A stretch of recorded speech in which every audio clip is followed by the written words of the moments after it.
Arise together. We want peace, not war. Arise together.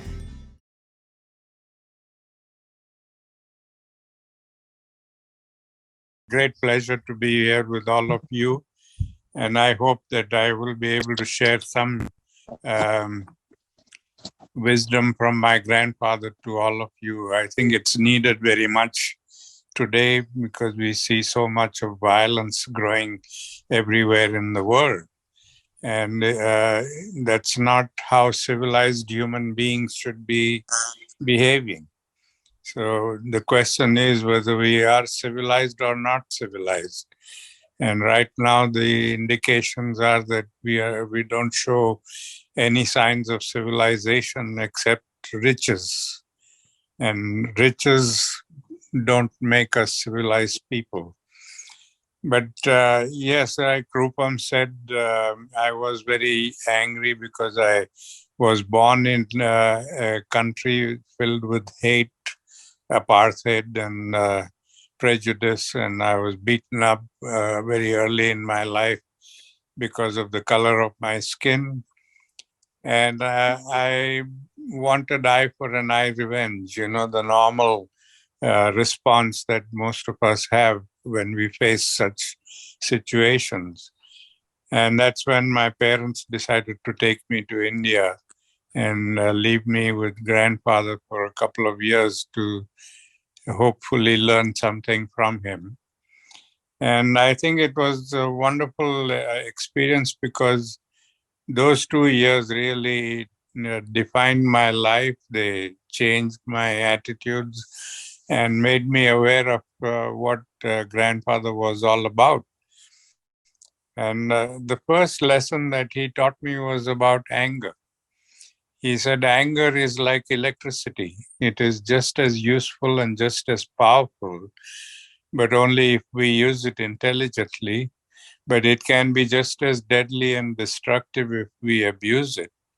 So just as we channel electrical energy and bring it into our lives and use it for the good of humanity, we must learn to channel anger in the same way so that we can use that energy for the good of humanity rather than abuse it and cause death and destruction.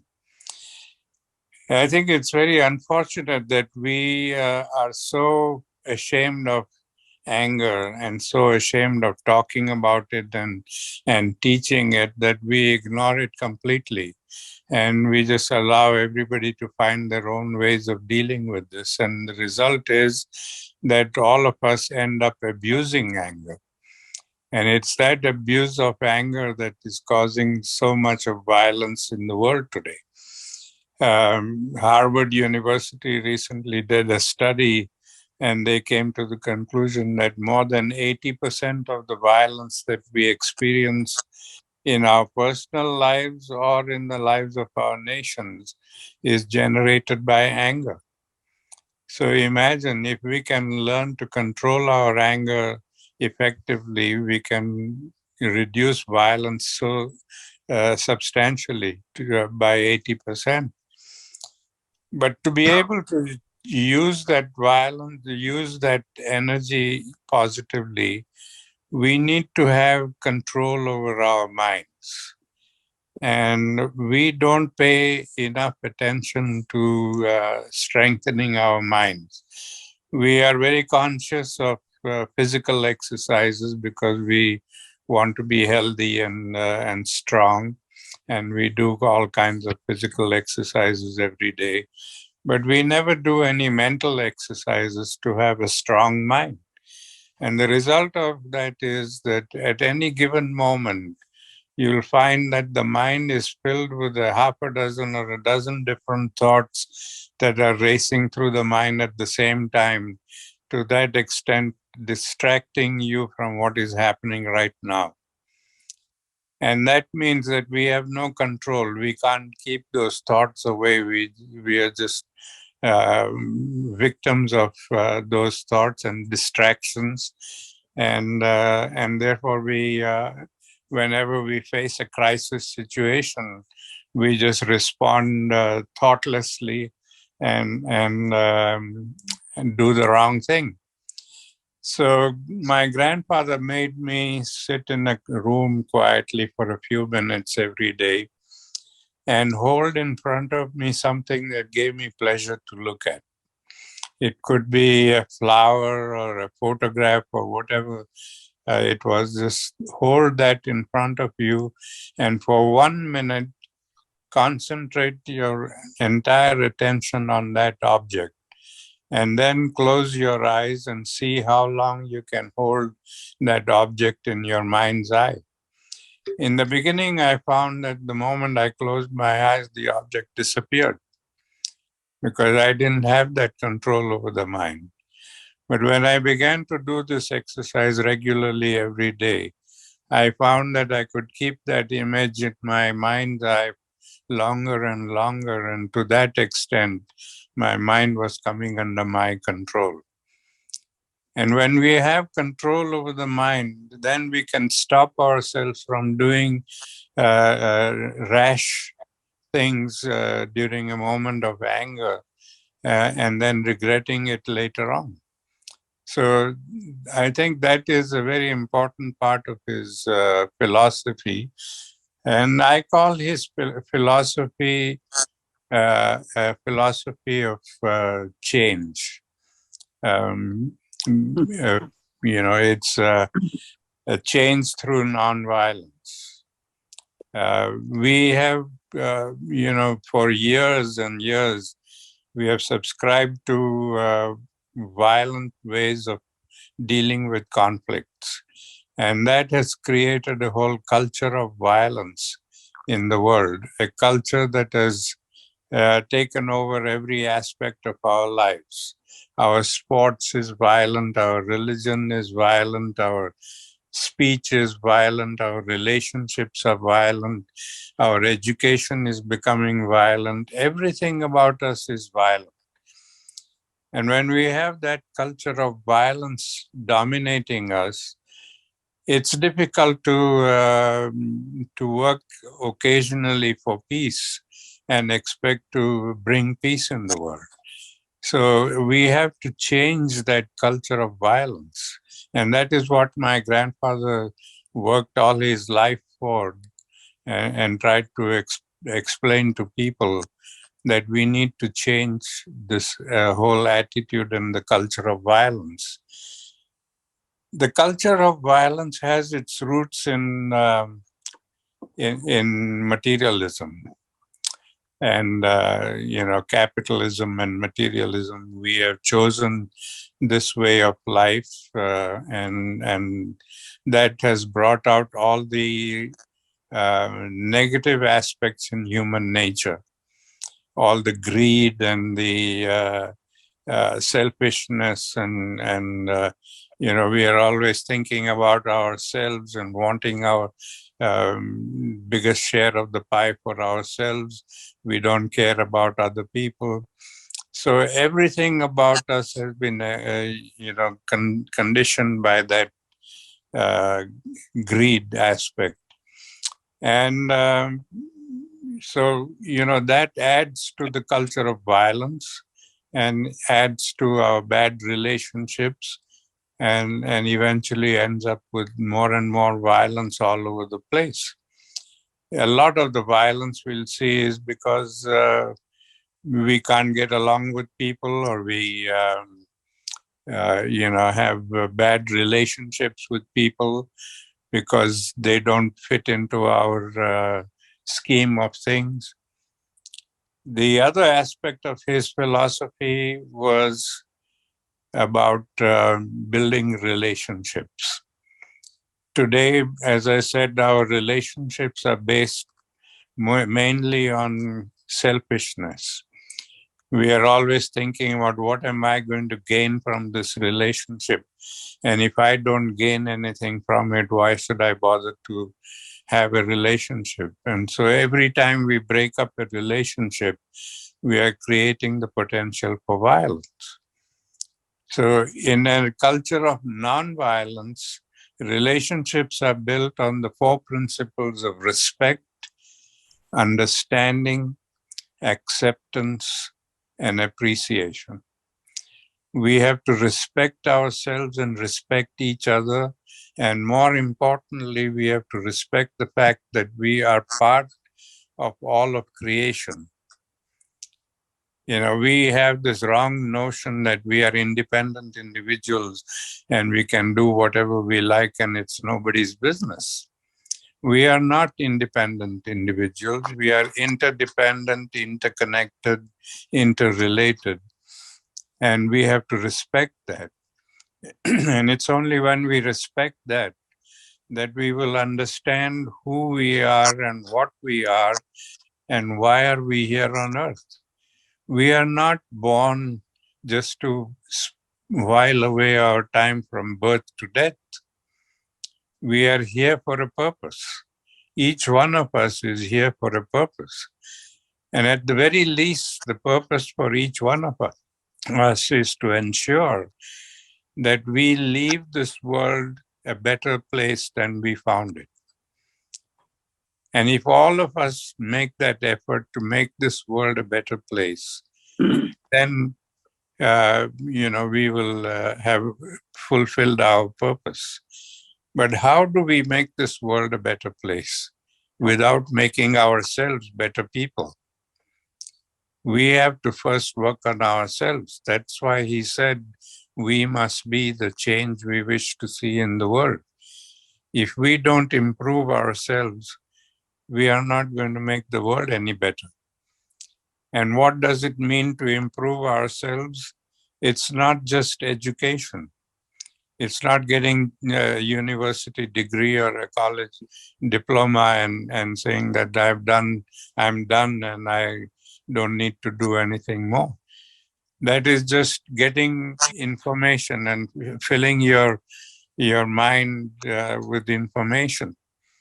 But if that information is not, you are not able to use that information to turn it into wisdom, then it's meaningless. So what he made me do was every day when I got up, I had to tell myself, I'm going to be a better person today than I was yesterday. And to be a better person, I had to make a list of all the things that I considered to be my weaknesses. And then work on each of those weaknesses and transform them into something positive. And I began to do that. It's a lifelong thing. It's not something that you can do for a week and be changed. It's something that you have to continuously do all your life and be aware of all your weaknesses and transform them. I feel very pained when I hear young people talk today about I am what I am and you just got to accept me, and that's not human beings. We are not what we are. We are always capable of doing something better than we are. And we have to reach that level of improvement. Now, Gandhi and all the great people that we revere today, they all picked themselves up from the bootstraps and made themselves better people. They were not born great people. They made themselves great by doing great things. So we can all achieve that kind of greatness, or even if not that level of greatness, we can achieve some greatness and make a difference in the lives of some people. So this is, I think, a very important lesson. But I think the most important lesson that I learned was about what do we mean by peace? We are all, conscious of wanting peace. We want work for peace, but we really don't know what we mean by peace. Every time I ask people, what is your concept of peace? They say absence of war. They think that as long as we are not fighting with anybody, we are living in peace. And that is not peace at all. because we as individuals and as nations and communities are committing violence in many different ways, in ways that we don't even know that it is violence. And I learned this lesson through a little pencil. I was 11 years old when I was coming back from school, and I had this little pencil in my hand. It was about 3 inches long, and I thought I deserved a better pencil. This is too small for me to use. And without a second thought, I just threw the pencil away because I was so sure that grandfather would give me a new pencil when I asked him for one. But that evening, when I asked grandfather for a new pencil, instead of giving me one, he subjected me to a lot of questions. He wanted to know how the pencil became small and where did I throw it away and why did I throw it away, and on and on. And I couldn't understand why he was making such a fuss over a little pencil until he told me to go out and look for it. And I said, "You must be joking." I said, "You don't expect me to look for a little pencil in the dark?" He said, "Oh, yes, I do. Here's a flashlight." And he sent me out with a flashlight to look for this pencil. And I think I spent about close to 2 hours searching for it. And when I finally found it and brought it to him, he said, "Now I want you to sit here and learn two very important lessons."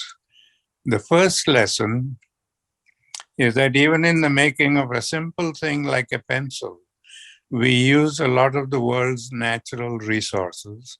And when we throw them away, we are throwing away the world's natural resources, and that is violence against nature.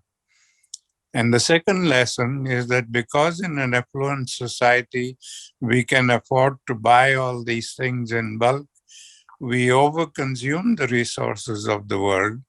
And because we overconsume them, we are depriving people elsewhere of these resources, and they have to live in poverty. And that is violence against humanity.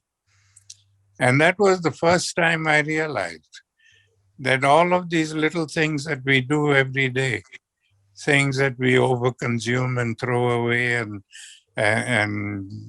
over, because we have so much of it, that all of that amounts to violence. And then to make me understand this lesson thoroughly, he made me draw a genealogical tree of violence, just as we would do a family tree with violence as the grandparent and physical violence and passive violence as the two branches. And every day before I went to bed, I had to examine and analyze everything that I experienced during the day. Things that people may have done to me or I may have done to people, things that I may have read about or whatever it was. All of that had to be analyzed and put in their appropriate places on that tree. Now, passive physical violence is something that we know and understand because we see it all the time. It's all the kinds of violence where physical force is used against one another. All the killings and beatings and murders and rape and all of these things that where physical force is used. But passive violence is something where we don't know about. And that can be anything from discrimination and looking down on people and over consuming the resources and accepting poverty and considering them to be silly, stupid people who can't defend for themselves. And, all of these things that we do to one another without using any physical force. Yet we hurt people directly or indirectly. I read in the New York Times not long ago that in the United States alone, we throw away 60 billion, and that is billion with a B, $60 billion worth of food every year. Every year, $60 billion worth of food goes into the garbage. And yet there are so many people in our own country here who go to bed hungry. And that is the worst form of violence. So this was the form of introspection that I had to do to find out how I was contributing to violence. And once I found out how I was contributing to violence, then I could do something about changing that. And that is what all of us need to do. Make an honest introspection of how we are contributing to violence, in what way, and then make those changes so that we stop contributing to violence. And that is when we will be able to create peace. Because peace is not the absence of war or absence of fighting. Peace is harmony in society. When we can live in harmony with each other, whatever our race or color or nationality or whatever it may be, if we can all live together as human beings, then we will really have peace. So, this is his vision of the world. And as you know, we are far, far away from that vision at the moment, which doesn't mean that it's not practicable, it's that we can't achieve it. There's nothing impossible in the human mind. If we make up our minds to achieve it, we can do it. But it's a question of all of us having that commitment and the desire to really make a difference in this world. And I'm sure that we can rise up to the occasion and do the right thing. So these are a few words that I wanted to share with you. And thank you very much for giving me this opportunity, Rupam.